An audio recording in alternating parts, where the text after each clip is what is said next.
Quero nessa oportunidade saudar a todos na paz do Senhor Jesus e nessa noite gostaríamos de compartilhar a palavra de Deus a todos que estão a nos ouvir. E nessa noite nós gostaríamos de ler a palavra de Deus no livro de Atos dos Apóstolos, no capítulo de número 28. Gostaríamos de ler do versículo 1 ao versículo 10. Livro dos Atos dos Apóstolos, capítulo 28, do verso 1 ao versículo de número 10. Você que está na sua casa, que tem uma Bíblia, abra sua Bíblia neste texto que nós acabamos de mencionar e acompanhe a leitura conosco. Deixe a sua Bíblia aberta e vamos nessa noite meditar na palavra de Deus. Nos diz assim o texto sagrado, começando no versículo 1. Havendo escapado, então souberam que a ilha se chamava Malta, e os bárbaros usaram conosco de não pouca humanidade, porque acendendo uma grande fogueira, nos recolheram a todos por causa da chuva que caía e por causa do frio. E havendo Paulo juntado uma quantidade de vides e pondo-as no fogo, uma víbora, fugindo do calor, lhe acometeu a mão. E os bárbaros, vendo-lhe a víbora pendurada na mão, diziam uns aos outros: certamente este homem é homicida, visto como escapando do mar, a justiça não o deixa viver. Mas sacudindo ele a víbora do fogo, não padeceu nenhum mal. E eles esperavam que viesse a inchar ou a cair morto de repente. Mas tendo esperado já muito, e vendo que nenhum incômodo lhe sobrevinha, mudando de parecer, diziam que era um Deus. E ali próximo daquele mesmo lugar havia umas herdades que pertenciam ao principal da ilha, por nome Públio, o qual nos recebeu e hospedou benignamente por 3 dias. Aconteceu estar de cama, enfermo de febres e disenteria, o pai de Públio, que Paulo foi ver, e havendo orado, pôs as mãos sobre ele e o curou. Feito, pois, isto, vieram também ter com ele os demais que na ilha tinham enfermidades e sararam, os quais nos distinguiram também com muitas honras, e havendo de navegar, nos proveram das coisas necessárias. Eu gostaria de mais uma vez fazer também uma oração, como já foi feita a oração por nossas irmãs aqui, também por toda a direção aqui da igreja. Gostaríamos de fazer essa oração. Você que está no seu lar, na sua casa, ore juntamente conosco em nome de Jesus. Pai, em nome de Jesus, nós te agradecemos por mais uma oportunidade que temos de poder estar comunicando o teu evangelho, a tua palavra. Pedimos que o Espírito Santo nesta noite venha alcançar cada um de nós com a sua palavra, com o seu conselho. Venha nos alcançar, Senhor, com o seu consolo, trazendo sobre cada um de nós o suprir de todas as nossas necessidades. Tu és o Pai de amor, Tu és o Deus de misericórdia, Tu és aquele que sonda os nossos corações, Tu és aquele que conhece as nossas vidas, Tu és aquele que tem a alegria, tem o prazer, porque só o Senhor também tem o poder de nos abençoar. Senhor, nos alcança com a Tua palavra.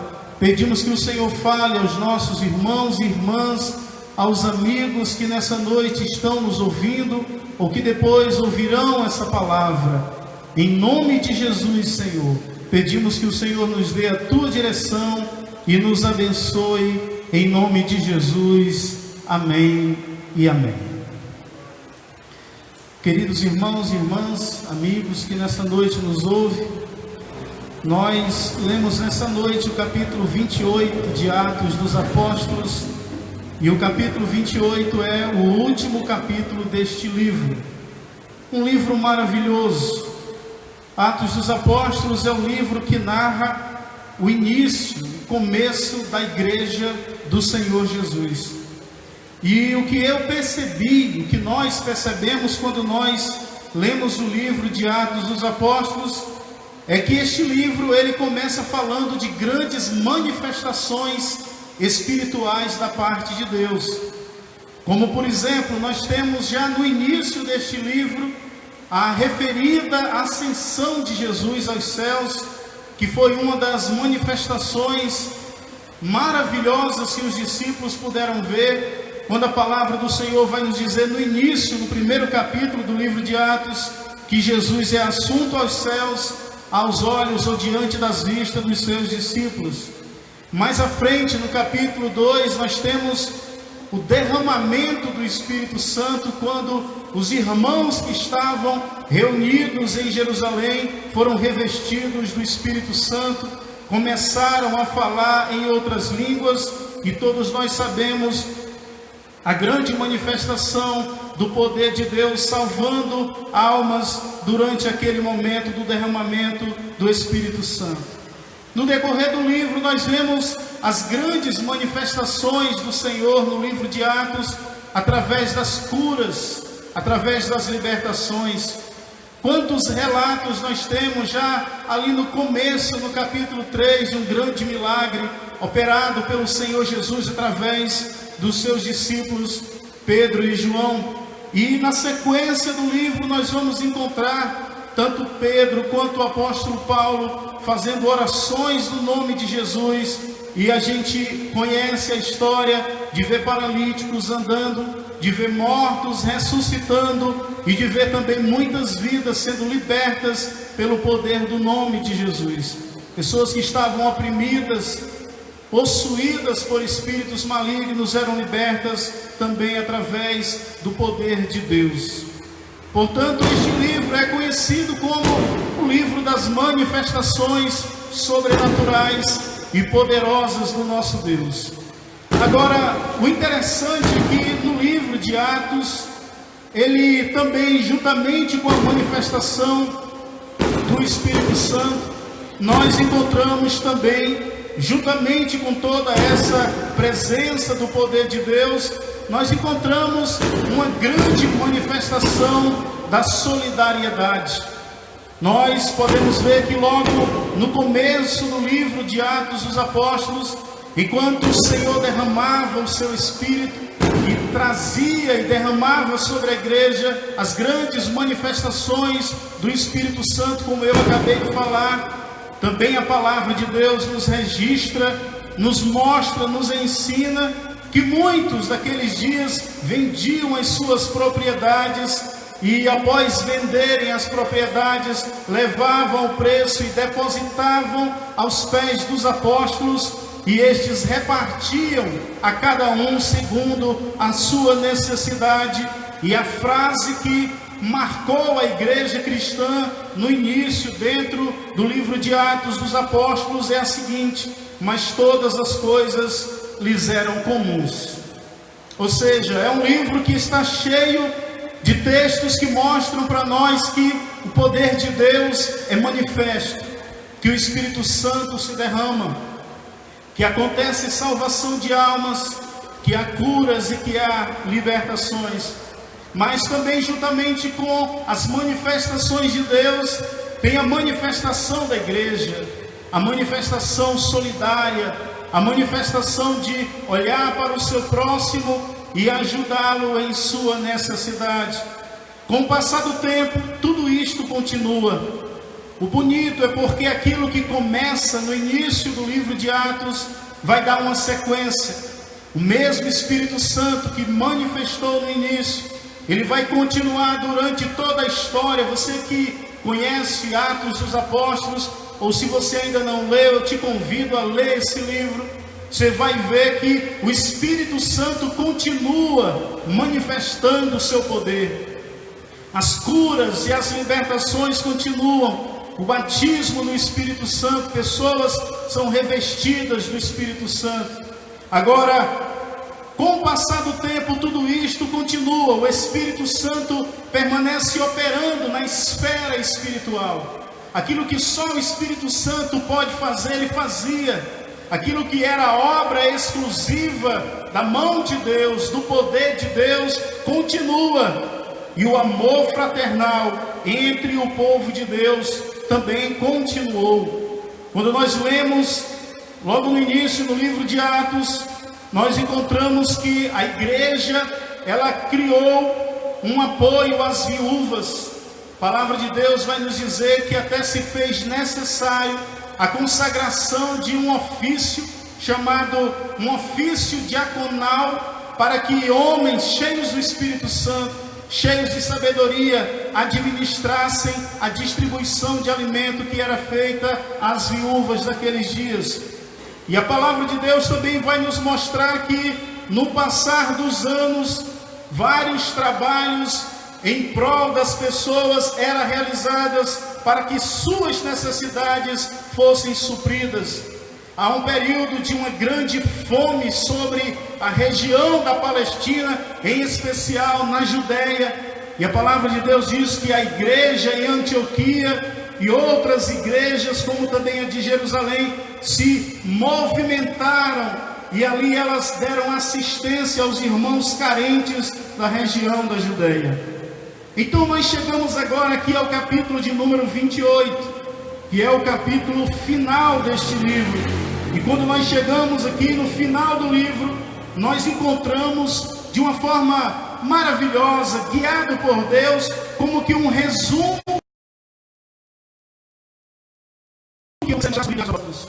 Pois se desde o início desse livro tinha as manifestações sobrenaturais de Deus, e tinha também a parte solidária, fraternal, o amor ao próximo, nós vamos encontrar aqui no capítulo 28, do verso 1 ao verso 10, que foram os textos que lemos aqui, que nós veremos também manifestações de fraternidade, manifestação de generosidade, manifestação de ajuda ao próximo e também manifestações poderosas da parte de Deus sobre o natural, aquilo que nós chamamos de sobrenatural, aquilo que nós chamamos de extraordinário. Agora vejamos um detalhe do texto que nós lemos hoje, de Atos capítulo 28. Primeiro detalhe que eu quero mostrar para você é que as manifestações poderosas em Deus, ou de Deus, estão sobre a vida de um homem, do apóstolo Paulo. Segunda verdade que nós encontramos aqui é que a generosidade que é marcada parte de pessoas que no seu contexto ainda não eram cristãos. E em terceiro lugar, nós percebemos que os beneficiados, aqueles que foram ajudados, aqueles que receberam a ajuda generosa e fraterna das pessoas da ilha de Malta, foram todos, indiferente de qualquer posição social, indiscriminadamente, todos foram ajudados pelos homens daquela ilha chamada Malta. Agora, eu gostaria de trazer a você uma exposição desse texto e nós compreendermos melhor como que foi o desenrolar de toda essa história do capítulo 28, dos 10 primeiros versículos que nós lemos aqui. Versículo de número 2, Lucas, ao escrever, ele diz: e os bárbaros usaram conosco de não pouca humanidade, porque acendendo uma grande fogueira, nos recolheram a todos por causa da chuva que caía e por causa do frio. A primeira coisa que eu quero pensar com você é sobre essa palavra conosco, porque a frase diz: os bárbaros usaram conosco de não pouca humanidade. O que eu compreendo é que esta expressão conosco nos mostra que o apóstolo Paulo não foi o único a ser ajudado por estes cidadãos da ilha de Malta. Alguém poderia imaginar que Paulo, por ser o apóstolo de Jesus Cristo, por ser o grande bandeirante do Evangelho, fosse o primeiro ou talvez o único a ser abraçado por estes homens e ser recolhido, como o texto nos mostra. Mas aqui o texto está dizendo que os bárbaros usaram conosco. E isso nos mostra que não foi apenas o apóstolo Paulo o beneficiado pela generosidade dos habitantes da ilha de Malta. A palavra de Deus vai nos dizer que Paulo não estava sozinho nessa embarcação, porque para você que não sabe a história, esse capítulo 28 de Atos é o relato do naufrágio do navio, onde o apóstolo Paulo estava juntamente com 276 almas que estavam indo até Roma para serem julgados diante do tribunal do grande imperador romano dos seus dias.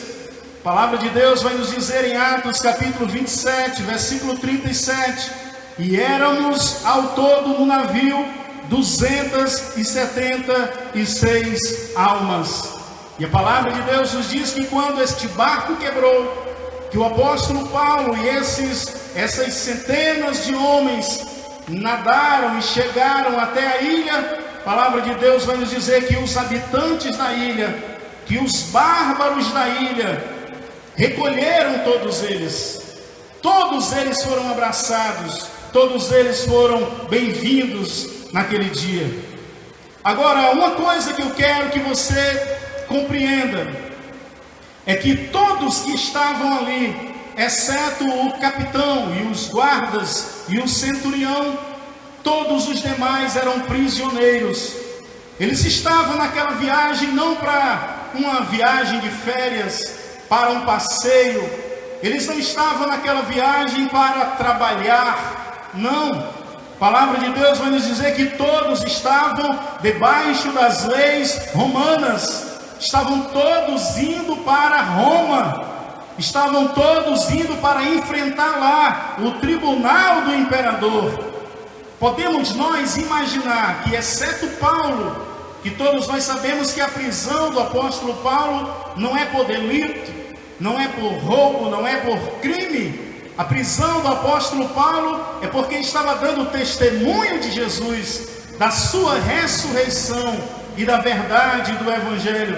Mas nós podemos afirmar que, exceto Paulo, o centurião e os soldados que estavam escoltando a ida destes homens, todos os demais haviam cometido algum tipo de delito para estarem naquela situação. Portanto, aquela embarcação quebrada, aqueles homens quase que mortos, naufragados naquele mar e agora acolhidos na ilha de Malta, todos estes homens estavam debaixo de uma sentença de lei romana. Todos tinham uma dívida no cartório, todos precisavam prestar conta de alguma coisa diante da justiça romana. Todos, a palavra de Deus nos diz, sem distinção alguma, foram ajudados. E isso aqui é maravilhoso. Jamais eu ficaria feliz se o texto dissesse que apenas Paulo, por ser crente, foi ajudado pelos maltenses. Ficaria eu certamente desapontado com estes habitantes da ilha, mas acho maravilhoso porque quando eles olharam para os homens que chegavam à beira daquela praia, cansados, feridos, quase mortos, não vemos uma seleção de melhores, de mais dignos. Aqui eles não perguntaram a raça, não perguntaram: você é judeu, você é grego, você é romano, o que você é? Não, eles não perguntaram a raça de ninguém, também não perguntaram a religião: você é cristão, você é do judaísmo, você é prosélito, você é de alguma seita oriental ou mística do mundo grego. Não. Também não perguntou a posição social, se era filho de algum governador, se era filho de um grande latifundiário, ou se porventura era um parente de um grande filósofo grego, ou se tinha riquezas e estava viajando para ganhar mais riquezas. Não se pergunta sobre raça, sobre religião, nem sobre posição social. Estão todos molhados, estão todos com frio, sem ter como continuar a viagem, porque o navio quebrou-se. E conforme o texto nos diz, os moradores desta ilha usaram para com todos de não pouca humanidade.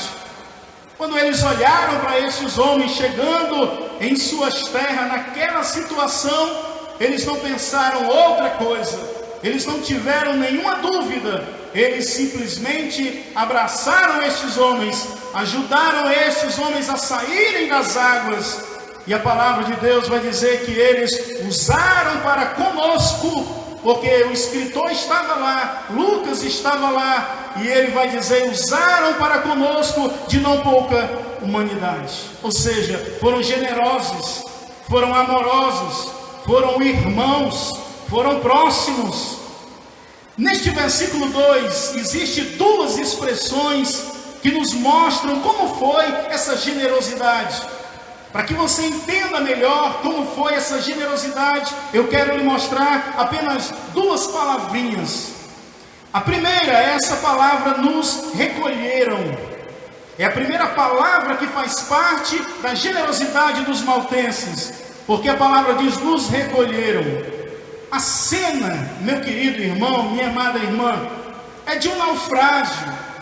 Eu posso imaginar, você pode imaginar, alguns bastante cansados, porque quando o navio quebra, o texto passado, o capítulo 27, vai dizer que quando o navio quebra, alguns soldados querem matar os prisioneiros, mas por causa de Paulo, o chefe, o centurião responsável por todos para salvar a vida de Paulo, disse, não mate ninguém. Aquele que conseguir nadar, aquele que conseguir pegar um pedaço de madeira, alguma coisa do navio, que boie, que fique sobre ele, escape até na ilha. Quando chegar lá a gente se entende, a gente conversa. E esses homens estão chegando bastante cansados, certamente engasgados com muita água que eles beberam, certamente estavam ali por causa das madeiras, de muita coisa que caía, alguns deles feridos, sentindo dores no corpo, sentindo cãibras. Você sabe, você faz ideia do que é uma pessoa que naufraga em um grande navio, os pedaços podem até perfurar e tirar a vida da pessoa, mas estes homens, graças a Deus, nenhum morreu. E não morreu, não é porque eram bons nadadores, não é porque eles eram peritos em sobrevivência em naufrágio, e porque a palavra de Deus nos diz, no capítulo de número 27, que é o capítulo anterior, no versículo 23, a seguir que diz, porque esta mesma noite, o apóstolo Paulo falando, o anjo de Deus, de quem eu sou e a quem sirvo, esteve comigo, dizendo, Paulo, não temas, importas que sejas apresentado a César, e eis que Deus te deu todos quantos navegam contigo. Estes homens não morreram porque Deus já havia dito para o apóstolo Paulo que Deus tinha dado todos eles a ele, no sentido de que nenhum iria morrer. A mão de Deus estava sobre aqueles homens, e mesmo eles feridos e cansados, com muito frio, quem sabe muitos deles foram levados para os abrigos, apoiados nos ombros dos nativos daquela cidade. Eu estou tentando mostrar para você que os maltenses eram pessoas solidárias, generosas, e certamente estes que estavam mais cansados e feridos, talvez ao chegarem no chão, quase que já desmaiando, os homens dessa ilha colocavam esses homens sobre os seus ombros e levaram a um certo abrigo. E quando eles chegaram neste abrigo, é a segunda palavra que eu quero mostrar para você, que é uma expressão da generosidade. Além da recolheram, existe a segunda. A palavra de Deus nos diz que eles acendendo uma grande fogueira. O texto sagrado vai nos dizer que caía muita chuva e fazia muito frio.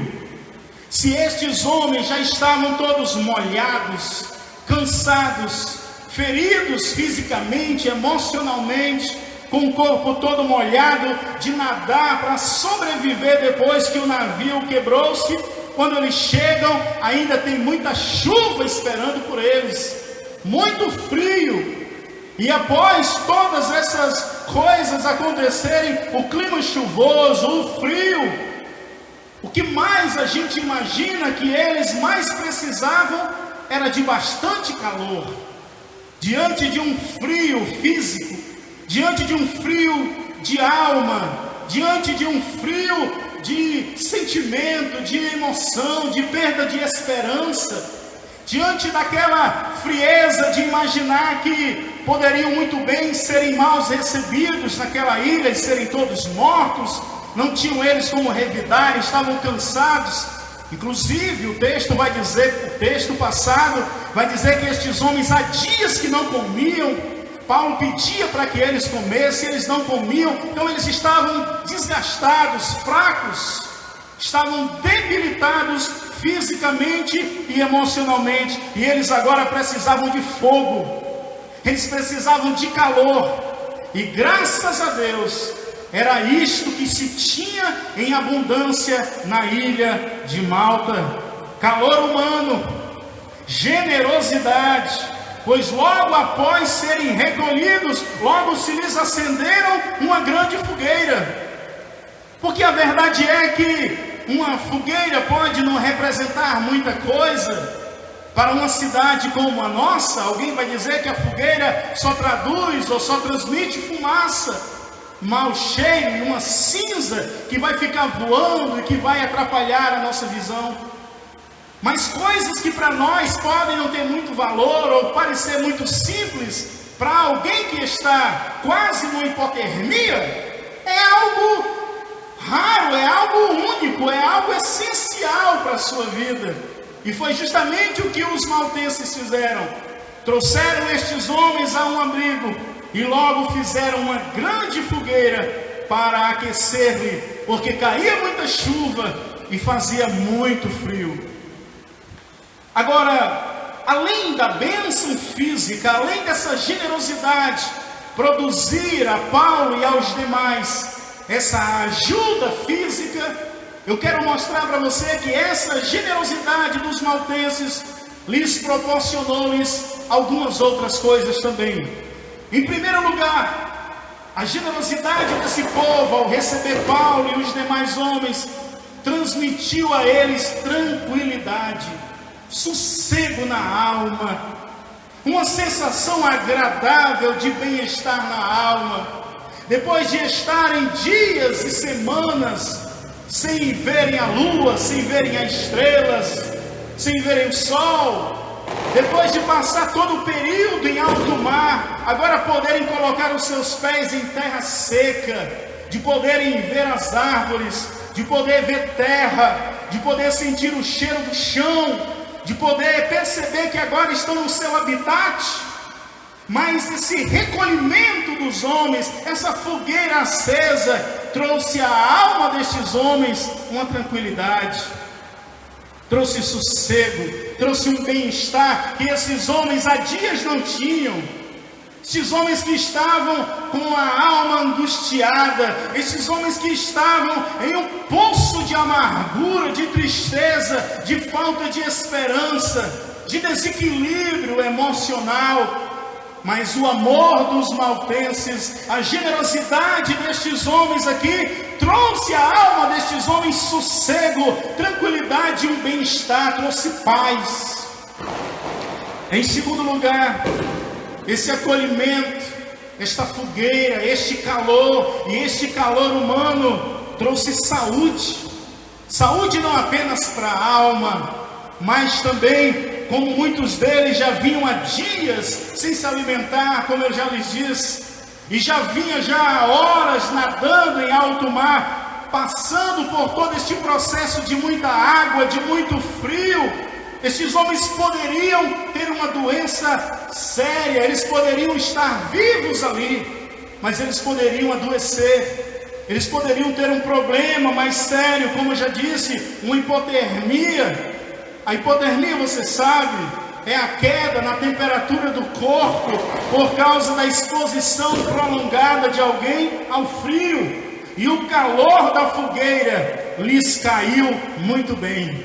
Se a chuva caía muito bem, mas a generosidade, o calor humano e uma boa fogueira acesa caía-lhes muito bem para a sua saúde e para o bom funcionamento do seu corpo. Querido irmão, querida irmã, amigo que nos ouve, falando sobre uma situação tão trágica como essa, e do modo como esses homens foram assistidos, o modo como esses homens foram recebidos, o modo como estes homens foram tratados de um modo generoso e fraternal, nos faz refletir, principalmente sobre os dias que nós estamos vivendo. Dias em que, como a nossa amada irmã Silvanira acabou de orar, e acreditando nas suas palavras de oração, que o barco não vai afundar, que nós não iremos morrer. E enquanto eu orava, eu meditava que esse barco afundou, ele quebrou. Mas graças a Deus que ninguém morreu. Graças a Deus porque Deus estava com a sua mão sobre eles. E eu aprendo outras grandes verdades sobre essa história. E mostrando para nós que dias de aflições não acontecem apenas comigo e com você. Outros no passado já tiveram as suas aflições também. Outros no passado já pensaram que a esperança havia morrido. Mas assim como está aqui, acontecendo esperança, assim como aqui a palavra de Deus está mostrando que ainda existe amor fraternal, que ainda existe generosidade, que ainda existe alguém interessado em viver e que outras pessoas também vivam. Nós estamos aqui para comunicar a você uma palavra de esperança e dizer-lhe que ainda que os navios se quebrem, que ainda que tenhamos que nadar, que ainda que tenhamos que passar por noites ou dias de frio, sempre haverá uma mão generosa para nos ajudar. Sempre haverá uma fogueira, uma fogueira acesa e calor para aquecer a nossa alma e o nosso corpo, para nos dar uma vida e uma vida feliz. E eu desejo de todo o meu coração que essa palavra esteja alcançando você e que haja da parte de Deus um refrigério na sua alma, como estes homens receberam tranquilidade, sossego, paz em suas almas ao serem amados pela generosidade, recolhidos e agora amados diante de um calor de uma fogueira dos maltenses. Eu espero que o Senhor também acenda uma fogueira aí no seu coração, uma fogueira de esperança, e que este fogo faça você hoje sorrir, a acreditar que os dias maus passarão e que dias melhores virão, e você viverá para ver e para provar nestes dias, em nome de Jesus. Uma outra verdade que eu aprendo nesta história é que se o navio quebrou-se, todos os bens, todas as riquezas, todos os recursos se perderam no mar. O apóstolo Paulo, o centurião, os outros prisioneiros, eles não tinham praticamente mais nada, apenas a vida. Eles certamente agora, nunca mais talvez, voltariam àquela ilha. Eles nunca, talvez, voltariam e talvez não voltaram para dizer um muito obrigado aos maltenses. Certamente, alguns deles até desejariam nos seus corações: ah, Senhor, quem me dera um dia voltar a esta ilha e trazer pelo menos um singelo presente a este povo. Ah, Senhor, quem dera um dia voltar a este lugar e fazer uma gravação, filmar como estamos fazendo agora, e mostrar os rostos de homens bons, de pessoas generosas, que nos acolheram quando nós mais precisamos. Mas nem Paulo, e nem o centurião, e nem os demais poderiam garantir se voltariam, e certamente nunca voltariam, nunca voltaram mais àquele lugar, para dizer-lhes um muito obrigado, ou talvez para recompensar-lhes com alguma coisa, para oferecer em gratidão pelo que eles fizeram por eles. E aquilo que eu aprendo é que a mão que estava estendida, a mão dos maltenses que estendeu para arrancar aqueles homens do frio e colocar-lhes num abrigo e num calor, aquelas mãos não esperavam nada de volta. Certamente pelo tipo de homens que chegaram, certamente pela forma como eles se vestiam, talvez por alguma conversa que eles ouviram, eles perceberam que aqueles homens de primeira não eram pessoas que estavam viajando a passeio e nem a trabalho, eles eram prisioneiros romanos. E quando eles identificaram que eram prisioneiros romanos, eles sabiam que essas mãos que estavam sendo ajudadas nunca, jamais lhes ajudariam. Agora, uma coisa me chama muito a atenção, é que tudo isso nos faz lembrar o Evangelho. A generosidade dos maltenses nos lembra o Evangelho de Jesus. E quando eu estava estudando esse texto, me veio à lembrança o que está escrito em Lucas, no capítulo 14, do versículo 12 ao versículo 14 também.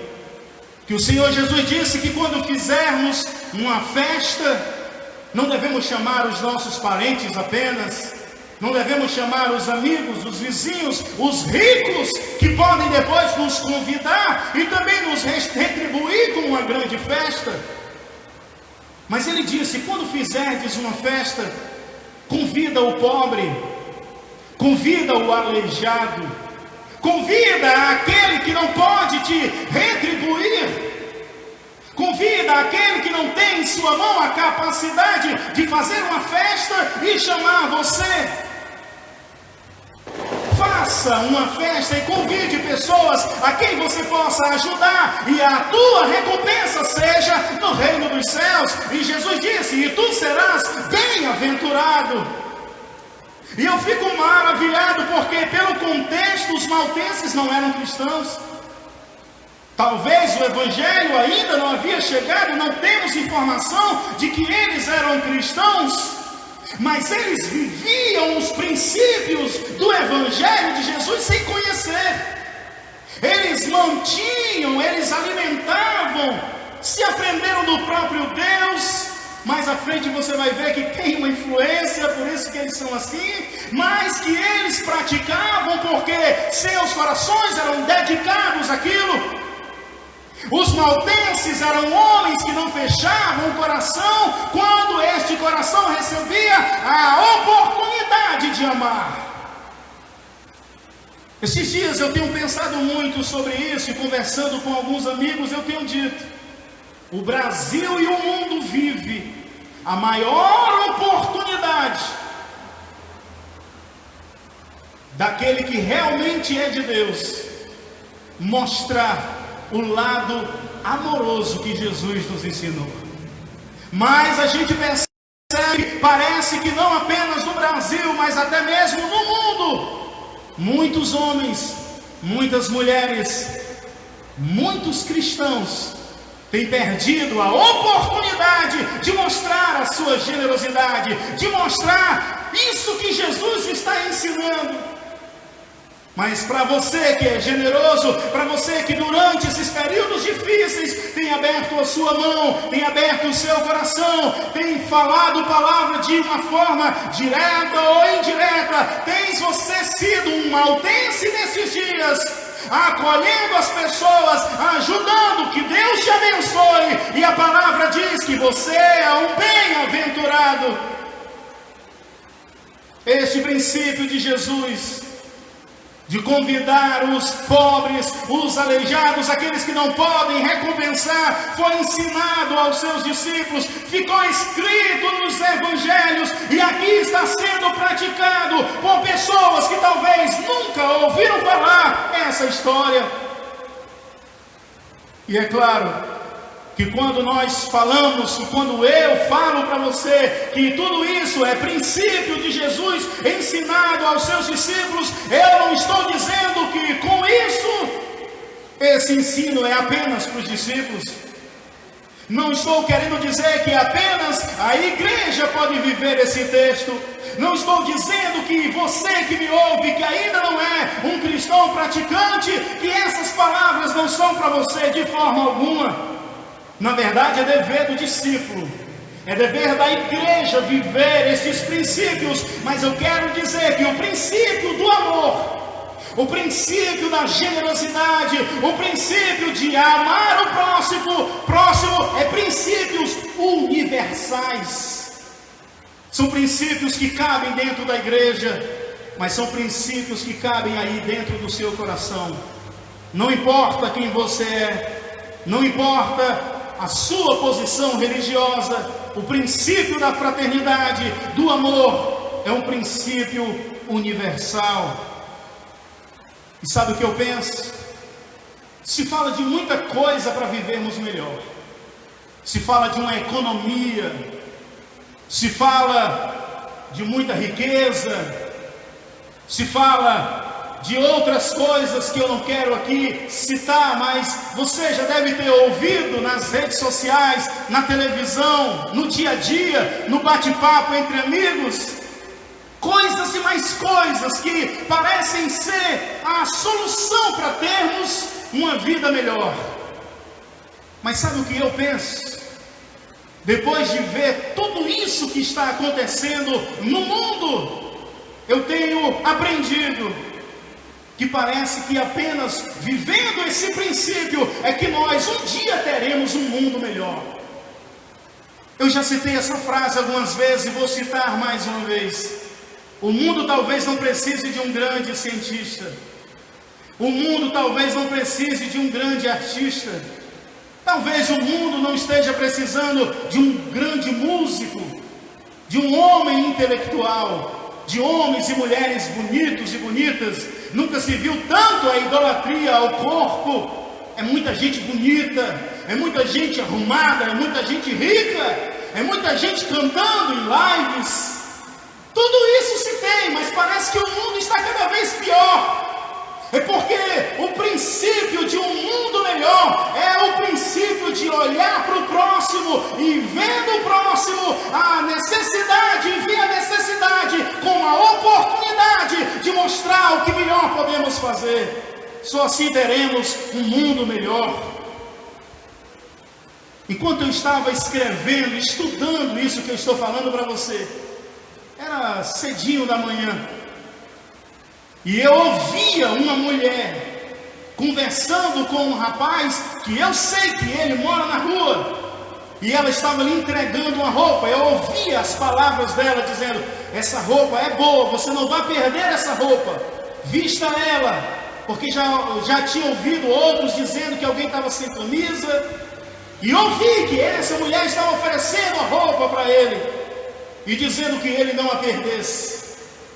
E eu fiquei pensando, essa pessoa não é crente, e amanhece o dia, enquanto eu estou aqui estudando sobre os maltenses generosos que acendem uma fogueira para aquecer o corpo e a alma dos homens que caíram naquele naufrágio, que Paulo estava entre eles. Eu vejo uma mulher que não tem ainda o evangelho, assim, pelo menos eu não a conheço como uma cristã praticante, agindo dessa forma, querendo aquecer o corpo de um rapaz que mora na rua. E eu me alegrei com isso. Me alegrei porque enquanto eu estava aprendendo a generosidade há mais de 2000 anos atrás, eu estava vendo um gesto, ouvindo um gesto de generosidade hoje. Um gesto de generosidade. E assim como aqueles homens estavam com frio e precisavam de calor e receberam dos maltenses, também esse morador de rua que precisa de uma roupa para se agasalhar nas noites e madrugadas frias que nós estamos vivendo, para ele suportar na frieza. Pode parecer um gesto muito simples, pode parecer algo singelo, mas o que dizer do Evangelho se ele é assim? O que dizer do Evangelho se ele é dessa forma? Porque parece que depois que pegaram o Evangelho e o tornaram uma coisa, sabe, de portes mais altos, porque o princípio do Evangelho de Jesus é o princípio da sinceridade e da simplicidade. Mas hoje, o princípio do Evangelho é: eu posso, eu venço, eu conquisto. E se eu não tiver, é porque ele não está comigo e tenho que fazer isso e aquilo outro. E o Evangelho simples, que é o Evangelho de Jesus, vai se tornando quase que esquecidos. Mas hoje, Deus, através da sua palavra, resgata para mim e para você que o princípio do Evangelho é manifestação sobrenatural e é manifestação generosa no coração daquele que tem a manifestação sobrenatural do Espírito Santo.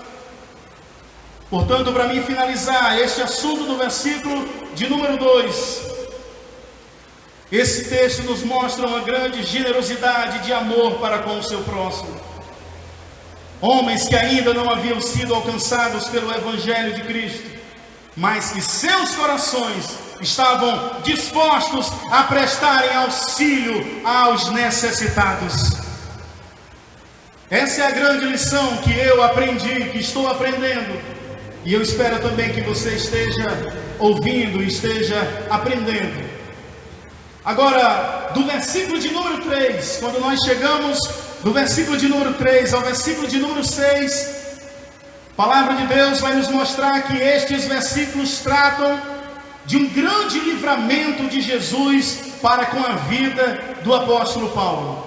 Versículo 2 mostra que eles são acolhidos pelos maltenses, que eles recebem abrigo, que eles recebem calor humano e que eles recebem calor para o corpo, que recebem saúde, que recebem apoio, que recebem tranquilidade, que recebem amor. Agora, a palavra de Deus vai nos dizer, gostaria que você, com a Bíblia aberta, acompanhasse a leitura, vai nos dizer no versículo de número 3, e havendo Paulo ajuntado uma quantidade de vides, e pondo-as no fogo, uma víbora, fugindo do calor, lhe acometeu a mão. E os bárbaros, vendo-lhe a víbora pendurada na mão, diziam uns aos outros: certamente este homem é homicida, visto como escapando do mar, a justiça não o deixa viver.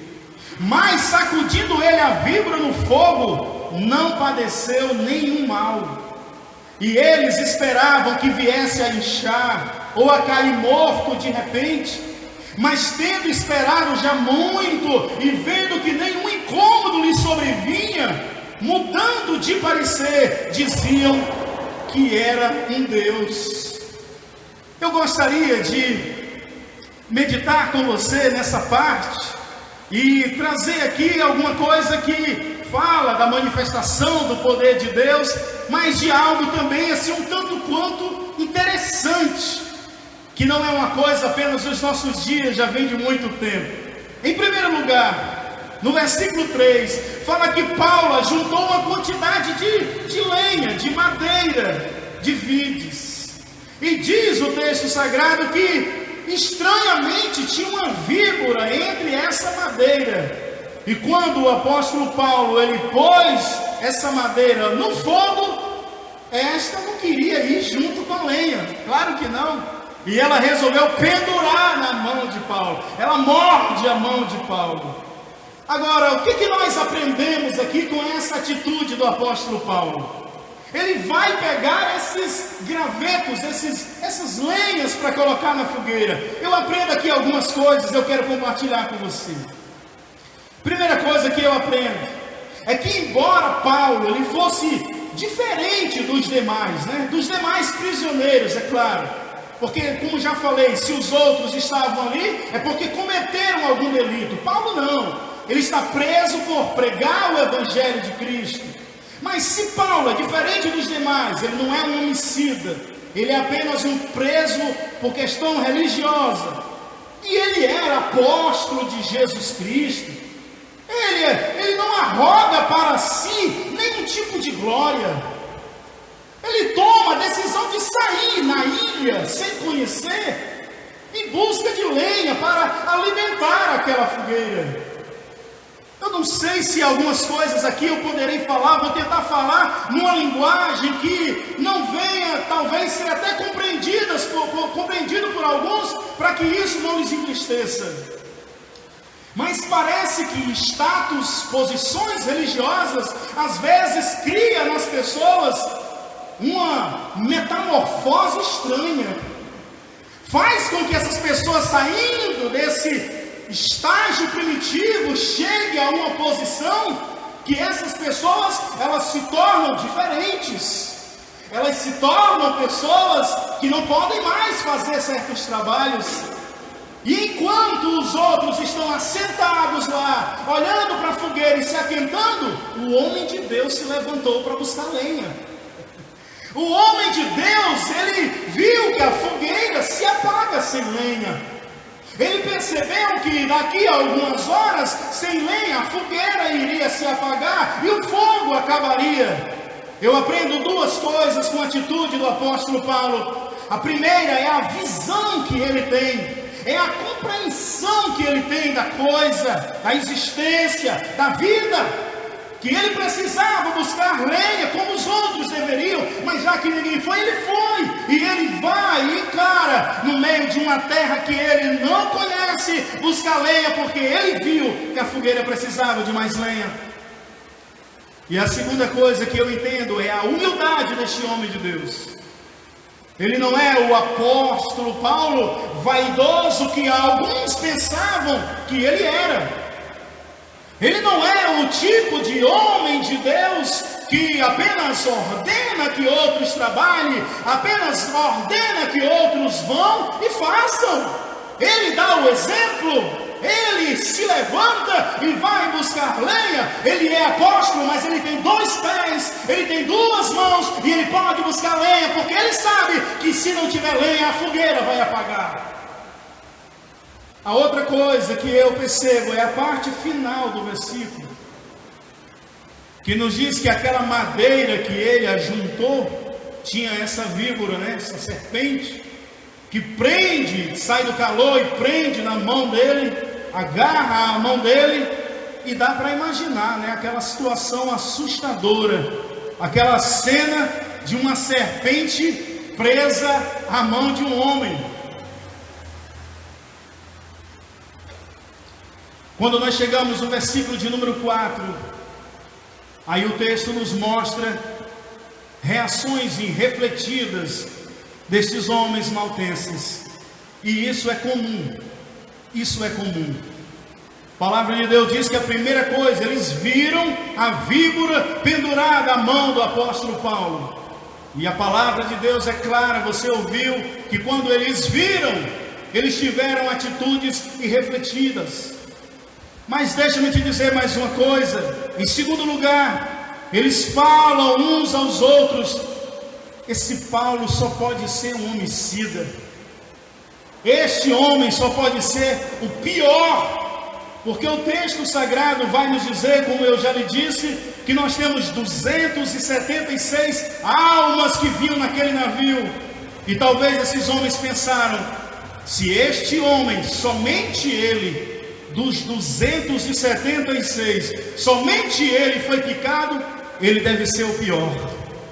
Porque escapando da chuva, escapando do navio quebrado, escapando no nado, escapando da hipotermia, escapando de tudo que estava pondo em risco a vida dele, a víbora lhe pegou, a serpente lhe pegou, e ele certamente não é digno de viver. E isso é bem natural da humanidade, é bem natural de todos nós começarmos a pensar esse tipo de coisa. Eu não culpo, nem julgo, nem condeno os maltenses por pensarem assim do apóstolo Paulo, porque isso é natural. A humanidade, ela vive com essa questão decidida e já reafirmada em sua memória. Desde um passado bem remoto, e nós conhecemos a história de Jó, que enquanto Jó estava abençoado, enquanto Jó tinha seus filhos, enquanto Jó tinha as riquezas, enquanto Jó tinha saúde, era homem de Deus. O Senhor estava com ele, ele era um homem de Deus, mas bastou-lhe sobreviver-lhe o mal, bastou sobrevir-lhe o mal. A palavra de Deus nos diz que 3 de seus muitos amigos foram até a sua casa, e você sabe a história, que os 3 ali conversando, todos eles acusavam o Jó de ser um homem pecador, de ter falhado na fé, de ter cometido algum tipo de pecado para estar passando por tamanho sofrimento. E a verdade é que essa questão de sofrimento está relacionado como consequência de pecado. Não era apenas natural da ilha de Malta, ela já existia desde os tempos mais remotos. Mas como estes homens não conheciam nenhum dos homens que estavam ali, talvez Paulo ainda não tinha se identificado como um homem de Deus, como um apóstolo, ou mesmo se tivesse falado, não tinha ainda dado tempo deles conversarem pormenores sobre essa fé em Deus. E por essa razão eles poderiam pensar: este daqui é o pior. Talvez os que pensam mais, aqueles que são mais adiantados disso, talvez o barco quebrou por causa dele, foi do lado dele que ele entortou e quebrou. Este homem é dos piores, a justiça não deixa viver. E para mim finalizar esse ponto, essa questão sobre este assunto, é certa uma frase, mas essa frase é necessária principalmente para os nossos dias, que nem todo sucesso quer dizer que alguém está sendo aprovado por Deus, como também nem toda dificuldade significa a ausência de Deus. Vou repetir: nem toda bênção, nem toda prosperidade significa que essa pessoa é aprovada por Deus e que Deus está com ela. Como também nem toda dificuldade, nem todo problema existente na vida de alguém signifique que essa pessoa está ausente de Deus, ou Deus ausente dela. Agora veja uma coisa interessante, que quando chega no versículo 5 e o versículo 6, o texto sagrado vai tomar um rumo diferente. Que a Bíblia Sagrada diz que a reação dos homens foram refletidas, pensando que Paulo era o pior dos homens por ser mordido pela víbora. Mas o versículo de número 5 diz que Paulo sacode a víbora no fogo. Ele joga a víbora no fogo como se fosse a lenha, como se fosse algo absolutamente normal. E a palavra de Deus diz que ele nada padece, nem o mal ele padece. E graças a Deus, Paulo não sofreu nenhuma reação mortal daquela mordida, daquela víbora. Todos nós sabemos do grande perigo que é o veneno de uma serpente. A gente vê às vezes imagens ilustrativas, comparativas da ciência, mostrando a mão de uma pessoa quando é mordida por uma serpente venenosa, que em questão de minutos, que em questão de horas, o sangue começa a coagular, a mão, a parte mordida começa a ficar preta, apodrece rapidamente e a pessoa vai a óbito. Mas graças a Deus que nenhum desses maus, nem Paulo nem inchou e nem caiu como eles esperavam. E sabe o que isso nos faz lembrar? Nos faz lembrar as promessas de Jesus. Da mesma forma que a generosidade dos maltenses nos lembraram os ensinamentos de Jesus, também esse momento de Paulo nos lembra as promessas de Jesus. De Marcos capítulo 16 e versículo 18, é um texto maravilhoso e eu quero ler para você da forma como está escrito na palavra de Deus. Marcos capítulo 16, versículo 18, disse o Senhor Jesus: pegarão nas serpentes, e se beberem alguma coisa mortífera, não lhes fará dano algum, e imporão as mãos sobre os enfermos e os curarão. Que coisa maravilhosa! Eu como um cristão me alegro Porque o mesmo Jesus que ensina princípios a viver, é o mesmo Jesus que dá promessas de livramento. E enquanto Jesus estava pronunciando essa promessa aos seus discípulos, Paulo ainda nem era convertido. Paulo ainda estava no mundo, vivendo a religiosidade judaica do farisaísmo, e que depois vai perseguir a igreja.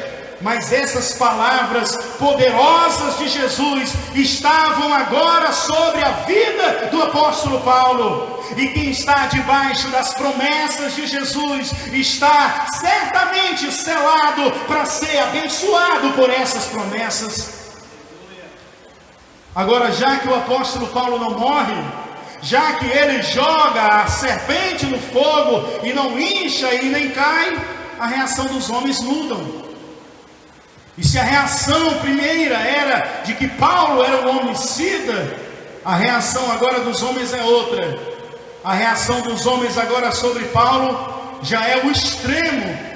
Porque diz a palavra de Deus que eles esperaram todas as reações, esperaram Paulo inchar, esperaram Paulo cair, e como eles perceberam, olhando, esperando, conversando um com o outro, ele vai inchar, ele vai cair, ele vai morrer, ele não vai aguentar. Ninguém nunca suportou uma víbora dessa forma, ele não pode suportar, ele vai cair. Mas quando eles viram o apóstolo Paulo jogando a víbora no fogo, e tipo assim dizendo: e aí, meu filho, você está olhando para mim, eu estou ficando meio acanhado, o que foi que houve? Não, que essa serpente ele mordeu. Não tem problema não. Jesus disse: pegarão nas serpentes, e se tomarem alguma coisa mortífera, nada lhes fará mal algum, porque não havia apenas o sangue dos pais de Paulo no DNA e no sangue dele, havia também o sangue de Jesus e as promessas de Deus na sua vida, e o seu sangue não coagulou, o seu corpo não inchou, e ele não morreu. E os homens olharam e disseram: então pronto, se tu não é um homem homicida, tu é um Deus.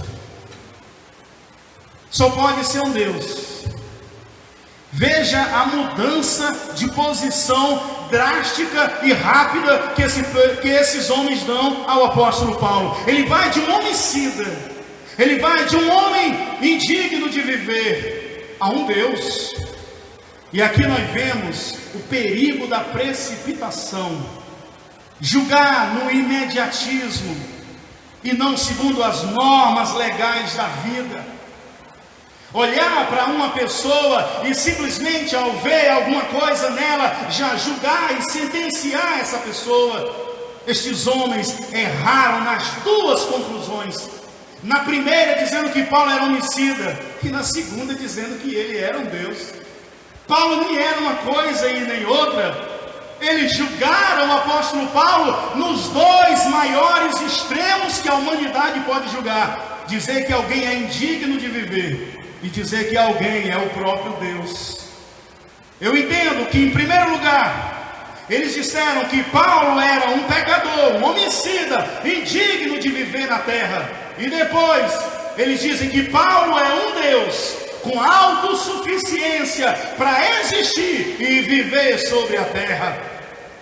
Estes homens talvez conheciam as histórias das mitologias, talvez conheciam a história das mitologias gregas e romanas, e imaginava que Paulo talvez fosse mais um Hércules, um filho de Zeus com outro deus, uma deusa, e que agora ele tinha um corpo de homem, mas tinha poderes de deuses. Mas na verdade Paulo não era da mitologia grega, nem era de Júpiter, como depois antes já haviam dito. Também ele não era um homicida, ele era apenas um homem de Deus, mas um homem debaixo das promessas de livramento de Deus. Jesus também nos ensinou sobre esta questão.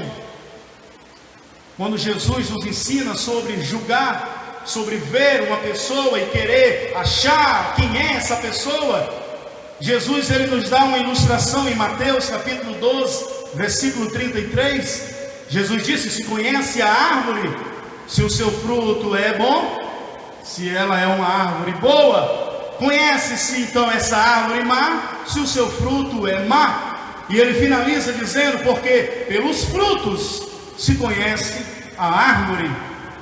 E o interessante é porque Quando nós julgamos precipitadamente, nós julgamos pela aparência. E Jesus não diz, julgue pelo tamanho da árvore, não. Ele não disse, julgue pela cor da árvore, não. Ele também não disse, é pelo cheiro da árvore, também não. Ele disse, é pelo fruto da árvore.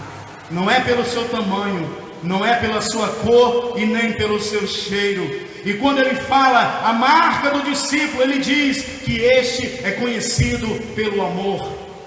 A palavra de Deus vai nos dizer, e isso é lindo, quando Jesus disse, e todos conhecereis que sois meus discípulos, se amardes uns aos outros. Ele não disse, se tiverdes mais dons, se fizerdes mais milagres, se pregarem mais, se tiver mais ciência, se tiver mais conhecimento, se tiver uma voz linda para cantar, se tiver isso, aquilo, outro, não. Ele disse, todos irão conhecer que vocês são meus discípulos, se vocês amardes uns aos outros.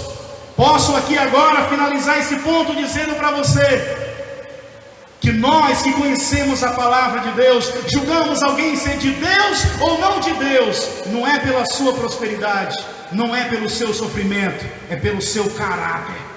Que pode ser que um homem de Deus esteja sofrendo, e eu estou vendo ele sofrendo, e não é para mim olhar para esse homem de Deus no sofrimento e julgá-lo e condená-lo, é uma oportunidade que Deus está me dando para que eu o ajude. Porque nem sempre ele vencendo, nem sempre ele com riqueza, nem sempre ele com grandeza, significa que Deus está com ele. Não se julga alguém como um homem de Deus pela riqueza, e nem um homem perdido pela sua pobreza. Julgamos pelo caráter, como disse Jesus, se conhece a árvore pelo seu fruto. Julgaram Paulo erradamente, julgaram Paulo precipitadamente. Mas para encerrar esta questão, eu quero falar umas palavras de motivação aqui. Quero lhe dizer que diante da vida de Paulo, em ser mordido por uma víbora e não inchar e nem cair morto, eu quero te dizer que quem determina a vida ou a morte do apóstolo Paulo não é uma tempestade. Eu aprendo que quem determina a vida ou a morte do apóstolo Paulo não é um naufrágio em alto mar, não é uma serpente venenosa, não é um tribunal romano. Quem diz até onde vai a vida do Paulo é o Senhor Jesus Cristo.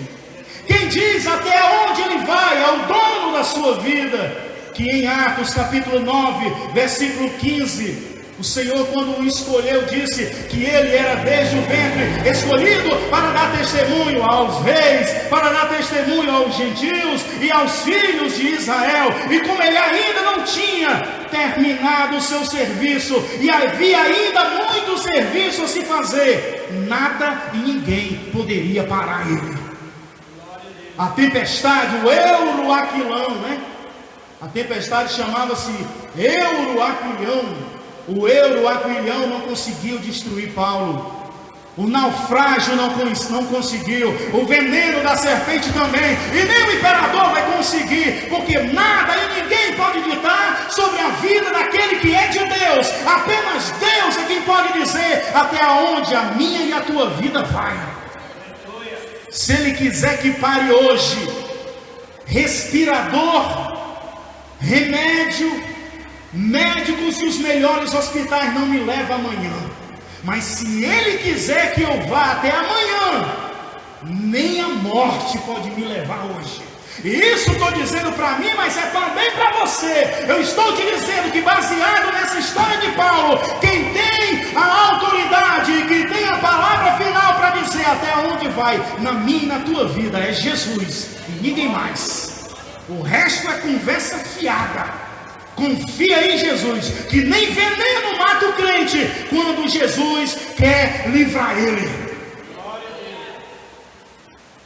Queridos, nós já estamos há um bom tempo já falando, comunicando, mas temos aqui uma parte para nós finalizar, a partir do versículo 7, até o versículo 10. E a mudança do tom do texto vai mudar a partir do versículo 7.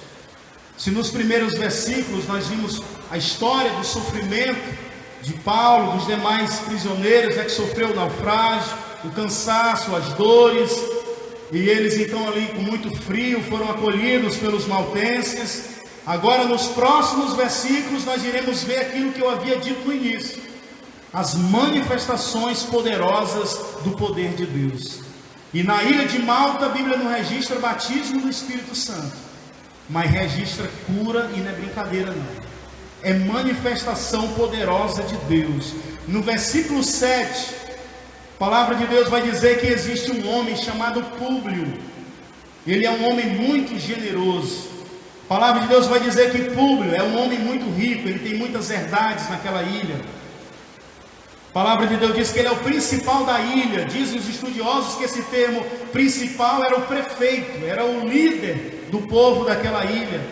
E ele era um homem muito benigno, um homem generoso. A palavra de Deus diz que Públio vai receber em sua casa, em suas terras, e vai hospedar Paulo e todos os outros homens por 3 dias. E agora dá para nós entender por que o povo dessa ilha é um povo tão generoso. Eles tinham um bom exemplo naquela ilha, eles tinham uma influência positiva naquela ilha, pois Públio, embora fosse uma autoridade naquela ilha, tivesse todas aquelas riquezas, ele não se recusou em receber Paulo, não se recusou em receber os demais homens. Pelo contrário, aquele homem não tinha vaidade, não tinha orgulho no seu coração, ele tinha amor, ele tinha generosidade.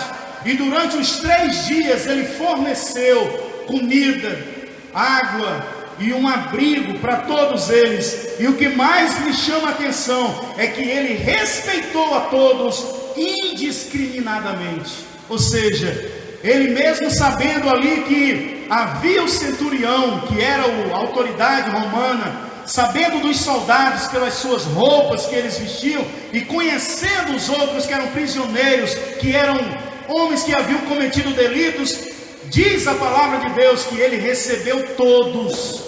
Os 276 foram à sua casa e foram bem recebidos. Era um homem generoso, esse rapaz chamado Públio. Aí é quando entra a oportunidade de Deus então aqui manifestar o seu poder. Diz a palavra de Deus no versículo de número 8, que existia um homem enfermo em uma cama. Aqui o texto vai dizer que é o pai de Públio, estava enfermo. Diz o texto que ele estava com febres, disenterias, tão forte que levou ele à cama. Aquele homem que talvez um homem de vigor, um homem ainda forte para viver, mas as doenças o levaram à cama. E diz então que durante aquela época, todos nós sabemos a dificuldade que tinha o acesso até aquela ilha, a escassez de medicina, não havia condições de pessoas ajudarem de uma forma rápida de chegar àquela ilha, não chegava fácil até aquele lugar. E todos nós sabemos que mesmo Públio, um homem muito rico, ele tinha condições, mas não havia médicos, não havia remédios, por mais que fosse uma enfermidade que poderia ser tratada com medicamentos simples para o nosso dia, mas naqueles dias não havia. É mais ou menos o que nós vivemos hoje, que é uma epidemia, que é um vírus e que é um movimento dos maiores cientistas do mundo, os melhores laboratórios que o mundo tem, trabalhando dia e noite em busca de uma cura, mas nós estamos vendo a dificuldade para se encontrar um antídoto, uma vacina segura para se dar. Era mais ou menos isso que estava acontecendo. Um homem com febres e disenteria, acamado, com muita riqueza, com muito amor, com muita generosidade do seu filho, mas sem um médico e sem medicamento para lhe oferecer. Mas graças a Deus que estava ali uma autoridade espiritual. Ele não era um bispo de uma grande catedral, também ele não era um pastor de uma grande convenção evangélica, nem mesmo tinha uma carta de recomendação de alguma igreja. Ele estava sendo levado à prisão para ser julgado e ser preso em Roma. Mas Jesus Cristo estava com ele. A palavra de Deus diz, como já li para você no capítulo 27, do 23 ao 26, Jesus já havia dito: Paulo, não temas, porque eu estou com você, não vai morrer ninguém que está com você. Jesus estava com Paulo, e se ele chegou naquela ilha, é porque tinha um propósito determinado por Deus para que acontecesse ali. E o texto diz que Paulo foi ver este homem enfermo, e havendo orado, a Bíblia diz, e havendo orado e pondo as mãos sobre ele, o curou. Glória a Deus, glória a Deus, que maravilha, Jesus curou aquele homem. Agora vai se cumprir o restante do versículo 18 do capítulo 16 de Marcos. Lembra quando eu disse: se alguma coisa mortífera beberem, ou se vocês beberem, ou enfim, pegarão em serpente, nada vai acontecer disso. E porão as mãos sobre os enfermos e curarão. O versículo se cumpre na íntegra na vida de Paulo. Se cumpre para ele não morrer no veneno da víbora, e se cumpre quando ele coloca a mão sobre o enfermo, e o enfermo é curado. Que maravilha! Embora o pai de Públio estivesse doente, mesmo assim Públio continuava amoroso. Recebeu Paulo. Isso aqui me chama a atenção. Quero aqui chamar a atenção de você que nos ouve, os irmãos presentes, o pastor da igreja. Porque às vezes, diante de um problema dentro de casa, a pessoa às vezes não quer ajudar o de fora quando você pode. Públio estava com o seu pai doente, numa cama. Mas quando viu Paulo chegar, quando viu os prisioneiros chegando, quando viu aquele monte de pessoas com fome, com sede, ele não disse: não, se a vida não me dá a alegria de ter o meu pai com saúde, por que eu vou ajudar os outros? Não.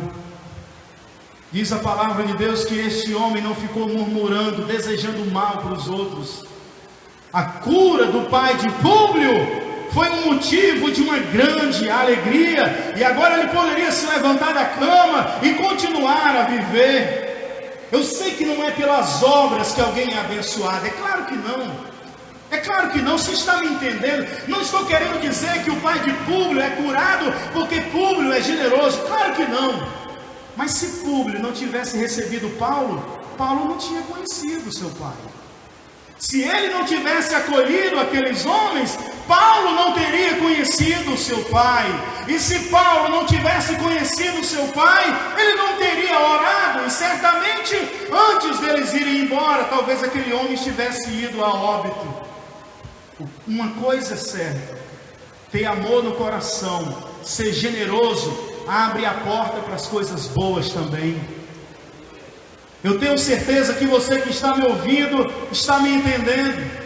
Não estou querendo dizer que se você a partir de hoje começar a abrir o seu coração e começar a ajudar os necessitados, as pessoas que precisam tanto de recurso material quanto espiritual, não estou querendo dizer com isso que você vai pagar as bênçãos, não, claro que não.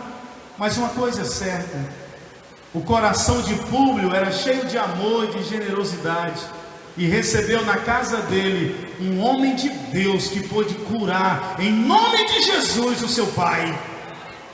Quero te dizer em nome de Jesus, se você tem sido generoso e tem feito, se esforçado para fazer o melhor, seja na obra de Deus, ou seja ajudando pessoas que estão sofrendo nesses dias, eu quero te dizer que tudo isso vai abrir portas de coisas boas para você.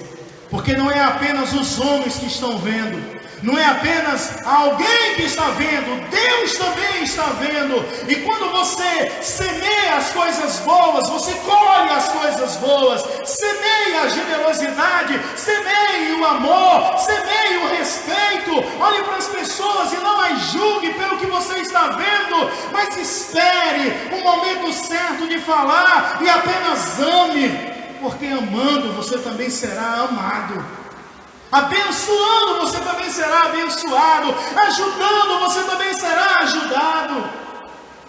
A palavra de Deus diz que Deus não se deixa escarnecer, mas tudo que o homem semear, isso também ceifará. Semeie o amor, semeie a generosidade, e você colherá também. E para finalizar, a Bíblia diz que as curas continuaram no versículo 9. Quando o povo da ilha soube que o pai de Públio foi curado pela oração do apóstolo Paulo, aí pessoas enfermas começaram a ir até o apóstolo Paulo, e Paulo colocava suas mãos e orava, e a Bíblia diz que todos foram sarados. Uma bênção que estendeu-se em uma grande escala. Começou em uma casa, em uma família, e alcançou toda a ilha. A bênção de Deus é para ser assim, pessoal.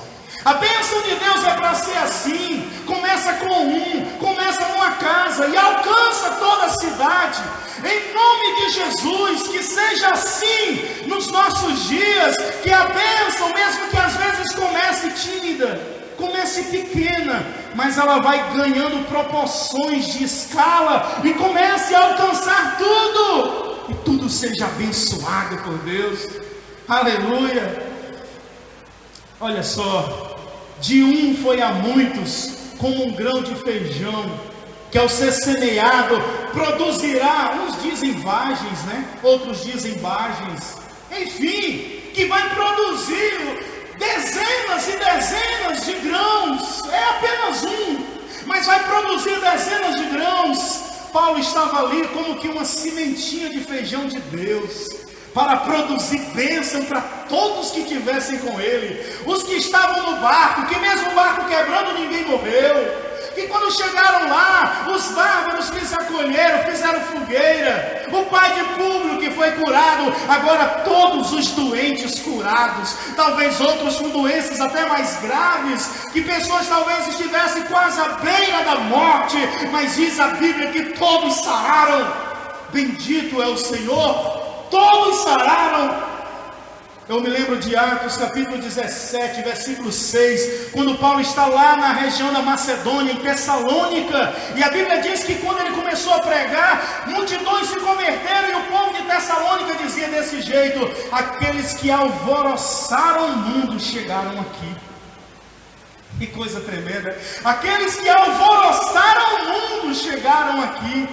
E agora eu quero dizer assim: aquele que alcançou as cidades desenvolvidas, como Éfeso, a grande cidade da Ásia Menor, ele também tinha unção nas ilhas, nos lugares pobres e pequenos, nos lugares abandonados e esquecidos. Apóstolo de Deus prega na catedral, mas prega nas comunidades. Homem de Deus prega para a multidão, mas prega para poucas pessoas. Homem de Deus abençoa todos quantos estão diante dele, sejam muitos ou poucos, sejam ricos ou pobres, sejam cidades grandes ou pequenas. Quem é um homem de Deus é bênção aonde chega, e é bênção para todos, para todos. Não abençoa só aquele que chega num carrão, abençoa aquele que chega até na cadeira de roda. Quem é homem de Deus não abençoa apenas aquele que é famoso, abençoa até aquele que nem está na lista do IBGE. Ele é homem de Deus, ele é abençoador, e por isso ele abençoa a todos em nome de Jesus. Aí, meu irmão, a gente finaliza no 10, que é o último versículo. Diante de tudo isso, a generosidade continua. Olha que coisa linda, é lindo isso aqui. Eu quero ler para você o versículo 10. Os quais nos distinguiram também com muitas honras, e havendo de navegar, proveram das coisas necessárias. Depois que tudo isso aconteceu, pessoal, terminou o terceiro dia lá, foi uma explosão de milagre, de bênção, o pai de Públio testemunhando. A Bíblia só não diz se eles se converteram, eu não posso te dizer, a Bíblia não afirma isso, mas eu creio que muita gente se converteu, em nome de Jesus, Povo generoso daquele, já com tanto amor pelo seu próximo, recebendo aquelas curas. Eu creio, não é a Bíblia que diz, eu creio que aquele povo se converteu a Jesus, foi uma coisa linda.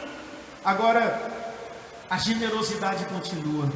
A Bíblia vai dizer que aquele povo, quando vê o apóstolo Paulo ajudando eles, curando-os em nome de Jesus, a Bíblia diz que não apenas Paulo, mas o centurião e todos os homens foram todos tratados com honra. Nunca se esqueça disso que eu estou te dizendo. Todos foram tratados com honras. Um homem de Deus, ele pode estar, como Paulo estava, no meio de vários homens que eram delinquentes, criminosos, enfim, condenados pelo império. Mas na hora que foram honrar, ele não disse: traz só para mim, é só eu. Não. Ele disse: honre aqui o fulano de tal dos Anzol, isso, recebe a benção aí, meu filho. E a Bíblia diz que Paulo simplesmente permite ali que Lucas escreva, e Lucas com alegria escreve, do jeito que aconteceu. Todos foram tratados com honra. Interessante que mesmo depois dessas curas, porque antes, quando Paulo jogou a víbora no fogo, disseram: é um Deus. Você percebe que agora, que depois que aconteceu todas essas curas, ninguém mais disse que ele era Deus. Por que será, hein? Porque diante de tantas curas, agora que era para dizer que ele era um Deus. Você sabe por quê, meu irmão, minha irmã? Eles não chamaram mais Paulo de Deus, porque eu tenho certeza que depois que eles falaram aquilo, que Paulo jogou aquela víbora, que parou aquele momento, eu tenho certeza que Paulo foi pregar o Evangelho. E Paulo foi dizer: meus amados, eu não sou Deus. E creio eu que com aquela sabedoria que só Jesus tinha mesmo para dar para ele, ele expôs o Evangelho para aqueles homens. E que mesmo agora eles veem os milagres, ninguém disse mais que ele era Deus. Porque um homem de Deus não puxa glória para si. Um homem de Deus não puxa honra para si. Um homem de Deus diz: a glória é de Jesus. Um homem de Deus reconhece que só Ele, Jesus, é Deus e Senhor. Mas a Bíblia diz que as honras e os bons tratamentos foram recebidos por todos. E para finalizar, a Bíblia diz: uma provisão necessária. Porque a Bíblia diz que eles ficam aguardando, porque não tinha navio, que quebrou. 3 meses depois é que eles então vão partir. Está no versículo 11, quando um navio, né, de Alexandria chegou lá, e então eles pegaram essa carona, né, e foram para Roma. Mas a Bíblia diz que foram com todo o suprimento. Tinham comida, tinham roupa, tinham água. E eu fico imaginando a cena: o navio saindo daquela ilha, o apóstolo Paulo acenando para aquele povo, e aquele povo com alegria vindo se despedir à beira daquela praia, olhando aquela cena tão maravilhosa. Aqueles que um dia chegaram com o navio quebrado, afogados, quase afogados, morrendo de frio, estão saindo agora no navio inteiro, com a barriga cheia, com roupa e com esperança de chegar em paz no Império Romano, na grande capital Roma, né? Tudo isso porque o apóstolo Paulo estava na direção do Senhor Jesus Cristo. Queridos, eu quero agora encerrar. Quero agradecer essa oportunidade que nos foi concedida de poder estar comunicando o Evangelho com você. E eu faço um resumo em 10 segundos te dizendo isso. Este texto nos mostra o poder sobrenatural de Deus sobre curas e dando livramento de morte a Paulo. Mas esse texto também mostra que a generosidade é o caminho para um mundo melhor. Não se esqueça, o poder de Deus e a generosidade, o amor ao próximo, é o princípio para um mundo melhor. Que Deus te abençoe, em nome do Senhor Jesus. Amém e amém.